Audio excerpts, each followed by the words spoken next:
আমি বিশ্বাস করি বিএনপি গণভোটকে পালন করবেন, কিন্তু ইগু সমস্যা, ওনাদের ইগু সমস্যা। কারণ শুরুতে না বলেছেন, এখন হ্যাঁ কিভাবে বলবেন? ক্ষমতায় যদি থাকতে হয়, যদি সবার আগে বাংলাদেশ বলতে হয়, তাহলে ইগুকে পিছনে ফেলে গণভোটের যে আদেশ সেটিকে বাস্তবায়ন করতে হবে। আমাদের গ্রামে একটা কথা বলে, আমার জামাই ভালো মেয়ের কথা শুনে, আর আমার ছেলে খারাপ তার বউয়ের কথা শুনে। মানে নিজের সাথে আসলে ভালো আর নিজের সাথে এগেনস্টে গেলে খারাপ। এই জন্য এই সরকারকে আমি বলবো, এই জুলাই যোদ্ধারা যারা স্লোগান দিয়েছে, বুকের মধ্যে অনেক ঝড়, বুক পেতেছি গুলি কর, সেই জুলাই যোদ্ধা জানজিদেরকে আপনারা এখন ফার্মের মুরগি বলেন। আপনারা মালয়েশিয়া ছিলেন, মালয়েশিয়া থেকে পরবর্তীতে এসে শিক্ষামন্ত্রী হয়েছেন, আপনারা এই জানজিদেরকে ফার্মের মুরগি বলেন। আপনারা ভাববেন না এই জানজিদেরকে, আপনারা মনে করেছেন জানজিরা গাছের পাতায় বাতাস আসলে উড়ে যাবে। আপনারা ভেবেছেন জানজিরা সমুদ্রে পড়ে থাকা শামুক যে ঢেউ আসলে চলে যাবে। এই জানজিরা যদি সিদ্ধান্ত নেয়, 5 বছর 50 বছর নয়, প্রতি মাসে একটা গণ অভ্যুত্থান বাংলাদেশে সম্ভব। এখন আমরা বিএনপি সরকারের অনেকের মুখ থেকে শুনি সংশোধন আর সংস্কারের মধ্যে কোনো পার্থক্য নেই। আপনারা কি বলেন, সংস্কার আর সংশোধনের মধ্যে কোনো পার্থক্য আছে? আছে। সংস্কার এবং সংশোধন যদি আমরা পার্থক্য, যদি একটা এক্সাম্পল দিই, ধরেন আমার একটা ভাঙ্গাচোরা ঘর, এটাকে আমি একটু রং করব, একটু সৌন্দর্যমণ্ডিত করব, এটার জন্য আমি একটু রং করব, কালার করলাম, আর একটু বাহিরে একটু ইন্টেরিয়র করলাম, এটাকে বলে সংশোধন করা, আমার ঘরটা সংশোধন করা। কিন্তু ভূমিকম্পে আমার একটা বাড়ি, আমার একটা ঘর, এটা হেলে গিয়েছে, যে পিলারের উপর বিল্ডিংটা দাঁড়িয়ে আছে, এই বিল্ডিং এর একটি পিলার ক্ষয় হয়ে গিয়েছে, এটা হেলে গিয়েছে। ওই সময় যদি আমরা বলি বিল্ডিংটা সংশোধন করা দরকার, তার মানে কালার করা দরকার, একটু সামনে একটু ইন্টেরিয়র করা দরকার, তাহলে কি বিল্ডিংটা কি থাকবে নাকি থাকবে না? বিল্ডিংটা থাকবে না। ওই সময় দরকার হচ্ছে বিল্ডিংটা সংস্কার করা।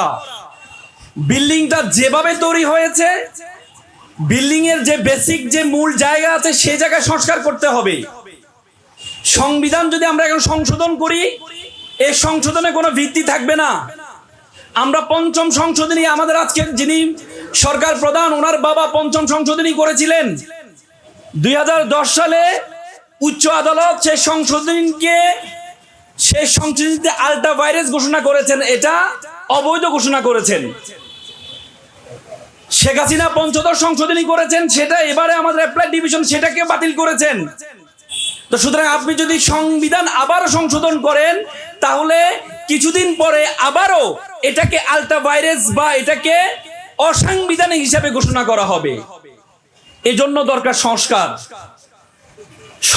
প্রথম সংস্কার কে করেছেন? প্রথম সংস্কার গণপরিষদ, কনস্টিটিউয়েন্ট অ্যাসেম্বলি করেছেন। এজন্য এবারের যে সংস্কার, এই সংস্কারটিও করতে হবে গণপরিষদ বা কনস্টিটিউয়েন্ট অ্যাসেম্বলি ছাড়া। এই সংস্কার যদি করা হয়, তাহলে এই সংবিধানের কোনো ভ্যালু থাকবে না।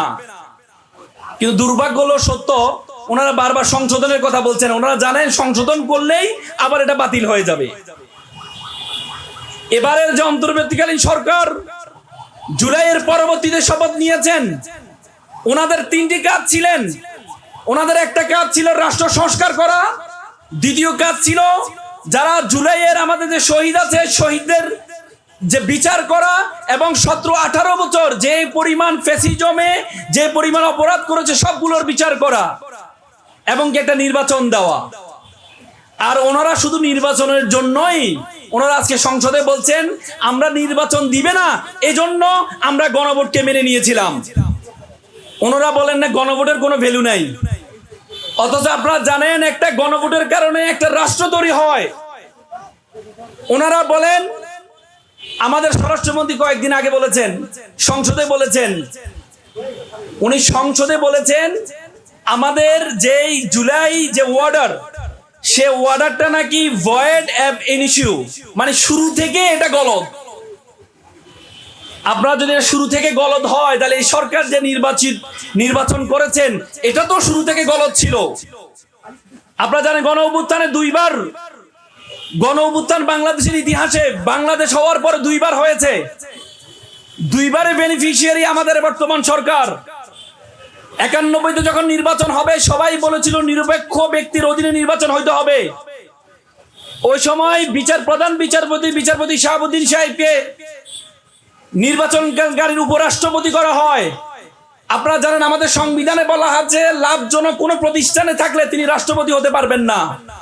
তখন সংবিধান নিয়ে প্রশ্ন উঠেছিল যে তাহলে ওনাকে কিভাবে রাষ্ট্রপতি করা হবে। তখন বলা হয়েছিল যে আমাদের সংবিধান আর্টিকেল 7-এ বলা আছে যে solemn expression of will of people, জনগণের অভিপ্রায় হচ্ছে সবচেয়ে বড় সংবিধান। সেই জনগণের অভিপ্রায়ের কারণে ওই সময় উপরাষ্ট্রপতি হয়ে উনি একটা নির্বাচন দিয়েছেন, ওই সময় বৈধ হয়েছিল। এবারেও যে অর্ডারটি হয়েছে এটিও জনগণের অভিপ্রায়ের কারণে হয়েছে। তো সুতরাং আপনারা যদি এটাকে অস্বীকার করেন, আপনারা যদি ওনারা সবসময় সংবিধানে ততটুকু চান যতটুকু ওনাদের ভালো লাগে। আমাদের গ্রামে একটা কথা বলে, আমার জামাই ভালো মেয়ের কথা শুনে, আর আমার ছেলে খারাপ তার বউয়ের কথা শুনে। মানে নিজের সাথে আসলে ভালো আর নিজের সাথে এগেনস্টে গেলে খারাপ। এই জন্য এই সরকারকে আমি বলবো, এই জুলাই যোদ্ধারা যারা স্লোগান দিয়েছে বুকের মধ্যে অনেক ঝড়, বুক পেতেছি গুলি কর, সেই জুলাই যোদ্ধা জানজিদেরকে আপনারা এখন ফার্মের মুরগি বলেন। আপনারা মালয়েশিয়া ছিলেন, মালয়েশিয়া থেকে পরবর্তীতে এসে শিক্ষামন্ত্রী হয়েছেন, আপনারা এই জানজিদেরকে ফার্মের মুরগি বলেন। আপনারা ভাববেন না এই জানজিদেরকে, আপনারা মনে করেছেন জানজিরা গাছের পাতায় বাতাস আসলে উড়ে যাবে। আপনারা ভেবেছেন জানজিরা সমুদ্রে পড়ে থাকা শামুক যে ঢেউ আসলে চলে যাবে। এই জানজিরা যদি সিদ্ধান্ত নেয় 5 বছর 50 বছর নয়, প্রতি মাসে একটা গণ অভ্যুত্থান বাংলাদেশে সম্ভব। সুতরাং এই জানজিদের মনের আশা এবং আমাদের জুলাই যোদ্ধাদের মনের আশা সবগুলো আপনারা পূর্ণ করবেন। রাষ্ট্র সংস্কারে যে গুরুত্বপূর্ণ সংস্কারগুলো, আমাদের গুম অধ্যাদেশ যেটি ছিল আপনারা বলেছেন এটাকে সংশোধন করবেন, সংশোধন করে আবার এটাকে তৈরি করবেন। আপনারা এটাকে ল্যাপস করে দিয়েছেন, মানবাধিকার অধ্যাদেশকে ল্যাপস করে দিয়েছেন। আপনাদের প্রতি আমি বিশ্বাস করি বিএনপি গণভোটকে পালন করবেন, কিন্তু ইগু সমস্যা, ওনাদের ইগু সমস্যা। কারণ শুরুতে না বলেছেন, এখন হ্যাঁ কিভাবে বলবেন? ক্ষমতায় যদি থাকতে হয়, যদি সবার আগে বাংলাদেশ বলতে হয়, তাহলে ইগুকে পিছনে ফেলে গণভোটের যে আদেশ সেটিকে বাস্তবায়ন করতে হবে। তো সুতরাং সকলকে আবারও এই রাষ্ট্র সংলাপ ফোরাম যে রাষ্ট্র সংস্কার করার জন্য যে সুন্দর উদ্যোগ গ্রহণ করেছে, জুলাই যোদ্ধাদেরকে যে উদ্যোগ গ্রহণ করেছে, আমি আবারও তাদেরকে স্যালুট জানাই এবং একটি সুন্দর বাংলাদেশের, একটি জুলাই যে সংস্কারের আলোকে একটি সুন্দর বাংলাদেশ হবে সেই প্রত্যাশা করেই আমি আমার কথা শেষ করলাম। আসসালামু আলাইকুম রহমতুল্লাহ।